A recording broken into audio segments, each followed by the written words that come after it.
Hello दोस्तों, कैसे हैं। कल का वीडियो आपको अच्छा लगा उसके लिए बहुत बहुत धन्यवाद हम आपको देते हैं और आप भी हमें अपना प्यार देते रहिए। आज फिर उसी कड़ी में हम एक छोटा सा टॉपिक महान्यायवादी का बनता है, जहां से आपके एग्ज़ाम में सवाल बनते हैं। हमने पहले ही कहा है कि छोटे छोटे टॉपिक आपके लिए हम लेकर आएंगे दोस्तों। बस आपको हमारा सपोर्ट करना है। वीडियो को लाइक करिए, शेयर करिए और सब्सक्राइब करिए, ठीक है दोस्तों। और वीडियो को लास्ट तक देखिए, जिससे कि आप उन इम्पॉर्टेंट बातों को भी जान पाएँ जो हम लास्ट में आपको बताते हैं, ठीक है। तो आज का हमारा टॉपिक है महान्यायवादी, ठीक है।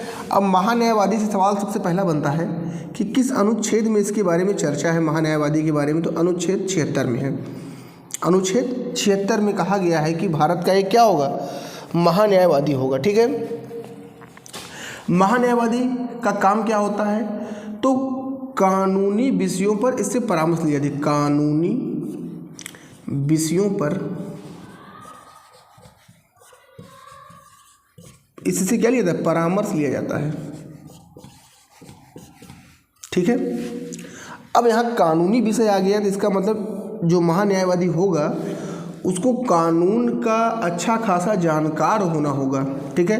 इंग्लिश में इसको अटॉर्नी जनरल कहते हैं। तो कानूनी विषय आ गया तो इसका मतलब इसको कानूनी विषय की अच्छी खासी जानकारी होनी चाहिए। तो इसकी योग्यता जो होती है, एग्जाम में सवाल ये भी आता है कि महान्यायवादी की योग्यता क्या होती है। तो इसकी योग्यता जो होती है सुप्रीम कोर्ट के न्यायाधीश के योग्यता के बराबर होती है। सुप्रीम कोर्ट के न्यायाधीश के योग्यता के बराबर होती है।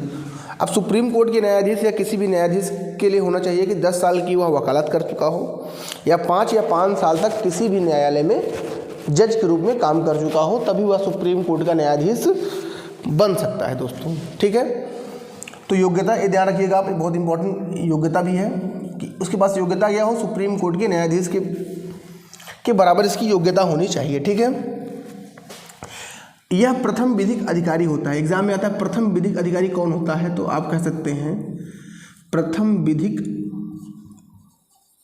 अधिकारी कौन होता है। तो प्रथम विधिक अधिकारी कौन होता है मेरे दोस्तों, प्रथम विधिक अधिकारी भी हमारा महान्यायवादी होता है, ठीक है। एग्जाम में सवाल बनते हैं कानूनी विषयों पर परामर्श किससे लिया जाता है, महान्यायवादी से लिया जाता है। सुप्रीम कोर्ट के न्यायाधीश के बराबर किसकी योग्यता होनी चाहिए, महान्यायवादी की होनी चाहिए। प्रथम विधिक अधिकारी कौन होता है, तो महान्यायवादी होता है, ठीक है दोस्तों। यह किसी भी सदन का सदस्य नहीं होता, लेकिन यह किसी भी समय जाकर वहाँ पर भाग ले सकता है, संसद में या किसी भी सदन में जाकर भाग ले सकता है। ये भी क्वेश्चन आता है कि कौन किसी भी सदन का मेंबर नहीं होता लेकिन वह उस मीटिंग में भाग लेता है, तो कौन लेता है, महान्यायवादी, ठीक है। और किस अनुच्छेद में कहा गया, तो अनुच्छेद 88 में कहा गया है इस चीज़ को, ठीक है। वोट ये नहीं दे सकता, क्योंकि वोट नहीं दे सकता है, वोट देने का अधिकार इसको नहीं होता सदस्य में, क्योंकि ये उनका भाग है ही नहीं।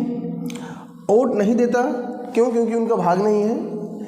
और लेकिन ये भाग ले सकता है, वोट नहीं देता लेकिन ये क्या करता है, उस सदन में भाग ले सकता है और अपनी राय भी दे सकता है,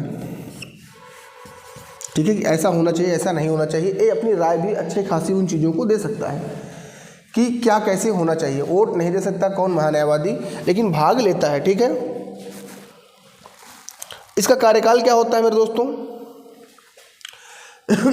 अगर आपसे कोई पूछे इसकी नियुक्ति कौन करता है, इसकी नियुक्ति कौन करेंगे, तो मंत्रिपरिषद की सलाह पर राष्ट्रपति करते हैं।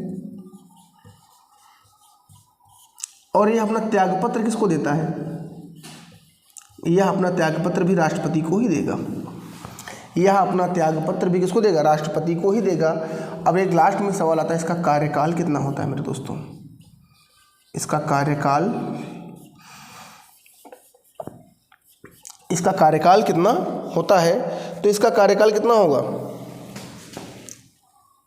इसका कार्यकाल निश्चित नहीं होता। यह राष्ट्रपति के प्रसाद पर्यंत काम कर सकता है, प्रसाद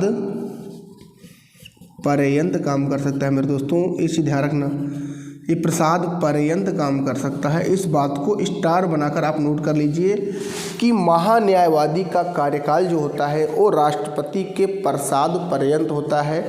मतलब राष्ट्रपति जब तक चाहे तब तक किसी भी व्यक्ति को महान्यायवादी बनाए रह सकता है। ठीक है, अब यहाँ से क्वेश्चन आता है अभी वर्तमान में हमारे महान्यायवादी कौन है, तो के वेणुगोपाल है। इन प्रेजेंट टाइम अभी हमारे कौन है, तो के वेणुगोपाल जो हैं वो अभी हमारे महान्यायवादी हैं, अटॉर्नी जनरल हैं, कानून के अच्छे खासे जानकार हैं। तो यहाँ से एक सवाल आपके एग्जाम में बन सकता है। इतनी जानकारी हमने दी आपको, ये बहुत अच्छी लगी होगी आपको दोस्तों। हमने बीच में आपको लाइक शेयर के लिए नहीं कहा, लेकिन अगर आप वीडियो को लास्ट तक देखते हैं तो हम जरूर कहेंगे कि आप इसको लाइक भी करिए, शेयर भी करिए और सब्सक्राइब भी करिए, जिससे छोटी छोटी जानकारियाँ आपके दोस्तों तक अच्छे से पहुँचें। ठीक है दोस्तों, फिर मिलेंगे नेक्स्ट वीडियो में नेक्स्ट जोश और जुनून के साथ। तब तक के लिए धन्यवाद।